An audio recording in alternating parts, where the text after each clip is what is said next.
Tulala na nga ako dyan kasi nagugutom na ako. Sinusubukan ko kasi talagang hindi kumain ng kanin mula umaga hanggang tanghali.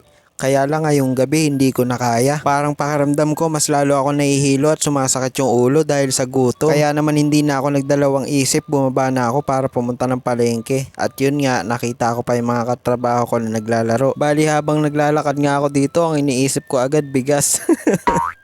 Kanin is life talaga, hindi ko mapigilan. Tapos ayan, dumaan na nga rin ako sa bilihan ng itlog kasi 650 lang naman yung isa. So para kahit pa paano may protein ako kung hindi ako kakain ng kanin. Bali ayan, nakabili na rin ako ng 2 pirasong tinapa, benching ko yung isa. So mabanggit ko lang ulit, kahapon nga kasi ay tumaas ang BP ko, nahilo at sumakit ang ulo, kaya naman nag-half day ako sa trabaho. Kaya naman ngayong araw ay pinilit ko talagang hindi kumain ng kanin kaso hindi ko talaga kaya. Ang kinain ko nga lang niya ng tanghalian ay tinapay at saka ng sardinas, pinalaman ko lang.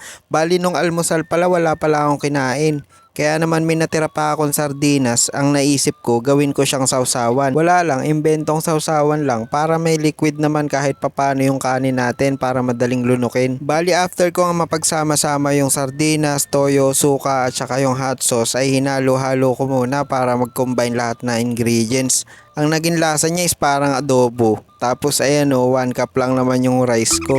Konti lang naman yan, 'di ba guys? Baka naman meron kayong maititip sa akin kung paano bababa yung BP ko. Kasi hindi naman ako umiinom ng alak, tapos hindi rin naman ako nagpupuyat. Pero ang pagkakaalam ko kasi genetic na to sa father side. At ayan nga, kitang-kita nyo naman kung gaano kasarap yung kain ko. Grabe din talaga kasi yung gutom ko. Feeling ko hindi ako kumain ng 1 linggo.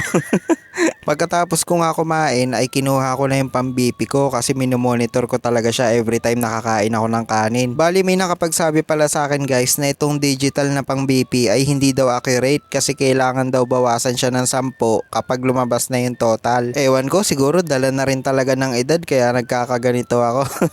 Ganun ata talaga kapag malapit nang mawala sa kalendaryo.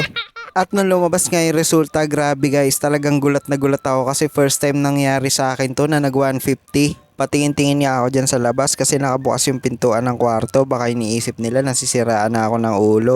Pero talagang shock na shock ako. Yun lang guys, thank you for watching.